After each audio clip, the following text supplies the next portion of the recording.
Start with the scenes that we saw after the equaliser.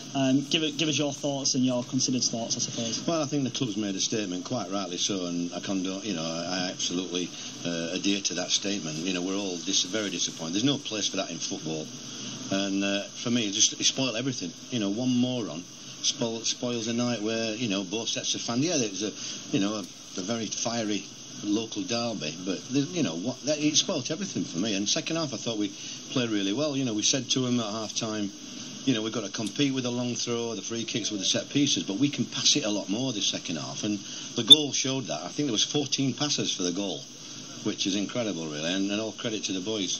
You said it at a fiery Yorkshire derby. It certainly was. I had all the ingredients of it, didn't it? Well, when you've lost the number of games that Wednesday have lost, you're gonna be disappointed, and they had a penalty as well that should have been a penalty early doors, from what they say. But all there were one or two shouts for us as well during the game. I thought there was a handball and one or two other things and a few elbows. But that's what you get in local derbies, But that spoilt it all for me, and I don't enjoy being a manager when I see things like that, In terms of on the field, was it a point gain, do you feel, for your side tonight then? Oh yeah, when you're 1-0 down in a derby like this, I thought second half we played a lot better.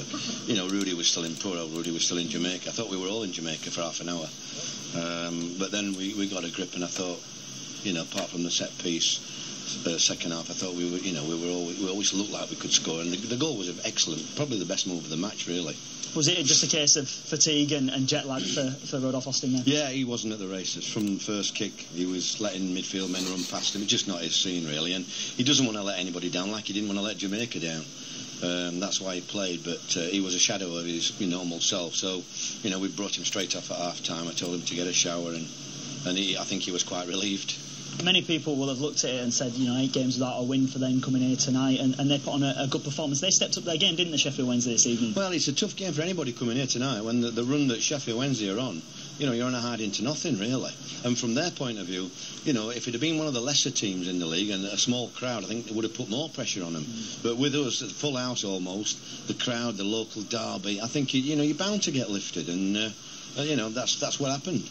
Lee Peltier went off with a bit of a knock. What's the prognosis? We don't know yet. He was after the kick on his shin or something. He just stiffened up. So we'll probably get him scanned over the weekend, hopefully, and we'll see what's what for Tuesday. Coming thick and fast again now. And just a word on Michael Tong. He only scores stunning goals, doesn't he? Well, to be fair, his free kick was unlucky as well. The first free kick, Chris Kirkland made a great save for that, didn't he? So, but once he hit it, you could see he actually started the move off at the edge of our box. Did Michael Tong? And then he finishes it there, 14 passes. It was a fabulous goal. And 6 games unbeaten now. The run continues. Yeah, it's nice to just tick on. It's not an easy situation tonight with the disruption that we've had. Tom Lee's all over the show and Rudy. It is nice to get back to normal. Normal procedure now, really. And we, like I say, 3 games at home with the cup now coming up. We've got to regroup and see who's fit enough and sharp enough, and I've got to think about my selection now for Tuesday. And just a shame that all the talk afterwards will be about that incident. No, absolutely. I'm going to do the press now, and I know what the first question will be, and that's why it's a shame, because I thought second half we deserved some praise second half for the way we played. Thanks, Neil. Neil Warnock speaking.